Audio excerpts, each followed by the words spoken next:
Good morning, viewers. Welcome back to another episode of the Steph Group Morning Show. I am your host, Naya Anozie, aka Naya of the Buj. And on this show, we share expert insights on real estate matters. Whether you're looking to buy, sell, or invest, we break down market trends, we share valuable tips, and help you make smart property decisions.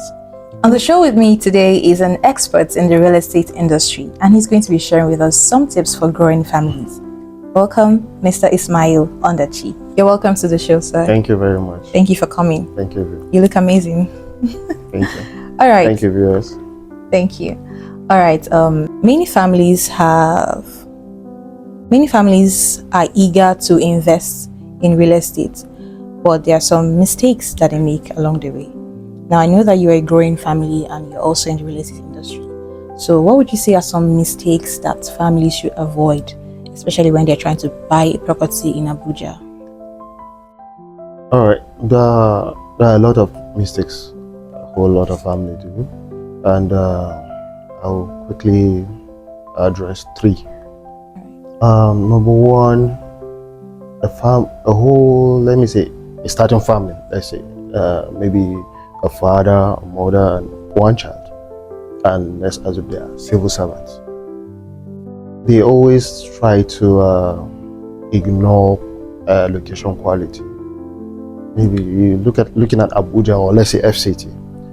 A family will like, okay, let me go to is it Idu, or let's leave Idu. Idu is actually growing, or Idu, because my financial capacity cannot reach that. So they'll go there ignoring the quality that, okay, this place have no basic amenities, light, school, and proper healthcare center for the children. And you see, children just grow and they don't have that good quality health growth. So the second one is poor financial decisions. Just like I said, the civil servant, instead of taking a good mortgage system, which, let me say, compare the mortgage system and see, okay, if the rate is okay. You don't tie yourself in a mortgage system where the rate is so high and come dragging you down, and you now say, okay, I don't have money again for school fees or for feeding and the rest, or everything is tied to mortgage. Or maybe say you want to buy a house, and like my own side, we have, I don't know what they call them in your own side, we call them Mijin Hajia. Okay. So if you want to buy a home, like we have like, okay, the house I want to, you must buy this house. So at the long run, you look at it, okay, this house costs 50 million, and you actually have that, let me say 52 million. You are buying that house, you're not looking at the renovation or maintenance, the structural deficit of the house. You're buying the house and whole issues of maintenance are ahead. So all those things. And the last one I would say is a whole lot of family don't plan ahead. Okay, let's assume a civil servant, one child, a mother. They're looking at, okay, let's go to Uye and have a house, a 2-bedroom block of flats. Forgetting the fact that in the nearest maybe 5 to 6 years, there will be another child, or two, you understand, two children, sorry, and the house is growing, but the family is growing, but the house still remains.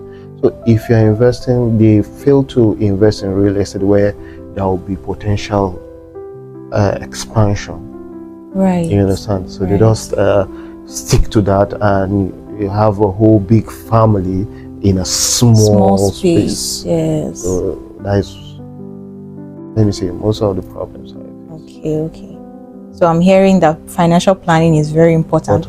I also heard something somewhere that for you to be able to buy something, it means that you're able to afford it like 3 times. So yeah, people don't look at it that way. Okay. It's only the people, and maybe people that have that knowledge, or people in the wealthy part. But every civil servant or every individual is looking to own his own apartment or own a home, but they don't look at the financial implication in that aspect. They only look at it like, okay, I can afford it, let me just go and buy. Or it doesn't matter whether it's Lugbe, Karachi, I can just go anywhere as far as it's my own home. They don't see it as, okay, in the future, okay, what is the future value of this place? What's the future appreciation of this place? So they don't look at it that way. So it's important to think long term. Long term. Okay, very true.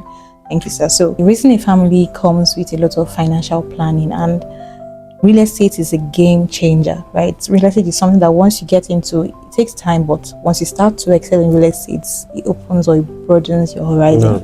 So what are some key benefits of investing in properties or families with kids? The best thing I always look at is stability and security. When you have your own home,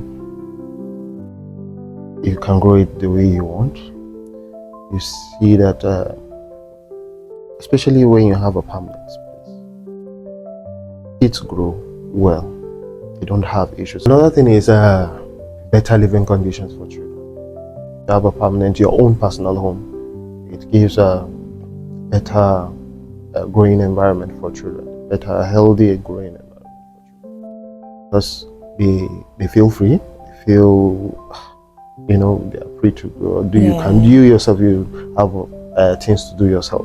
But if you're in a rental apartment, you know it's not your own home. So you see, if you invest well, you have better living conditions for your children. And the last one I'll say is, if you have a place, if you invest in real estate well, especially after having your own, you're into rentals, you have extra income. There's wealth growth. When you have extra income, you have something to keep for the kids, and right, for inheritance and the rest. But last thing I want to say is real estate is more than inheritance. A whole lot of people look at it, okay, I want to build my own home, I want to, if I'm not there, I will give my children. Real estate is beyond that. Real estate is something you keep as a legacy. It can go beyond a single generation. It can go above 5-6 generations. That's a legacy.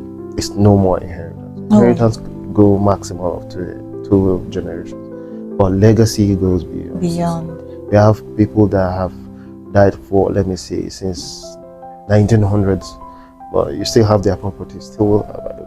That is a legacy, not an inheritance. So if you do real estate well, you have a legacy for all generations.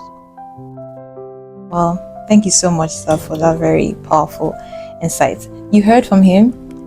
For growing families who are looking to invest into real estate, financial planning is very important. You need to know that the environment where you're looking to invest in real estate is somewhere that has a good living condition, not just for you, but for your kids, because that will shape in their future. So it is very important. Do not just look for places that are cheap per se. Look for places that the environment will help your children to be exposed, more learned, and things like that. And so do not just think short term. You have to think long term. That is very important.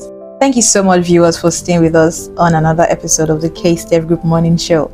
I remain your host, Naya Anozie, aka Naya of the Bush. If you do have any questions concerning this, please do well to leave them on the comment section below, and we'll be happy to answer them. And if you haven't followed us on any of our social media platforms, please do so. Don't forget to like, share, and comment on this video. And with that, I'll see you on our next episode. Bye-bye.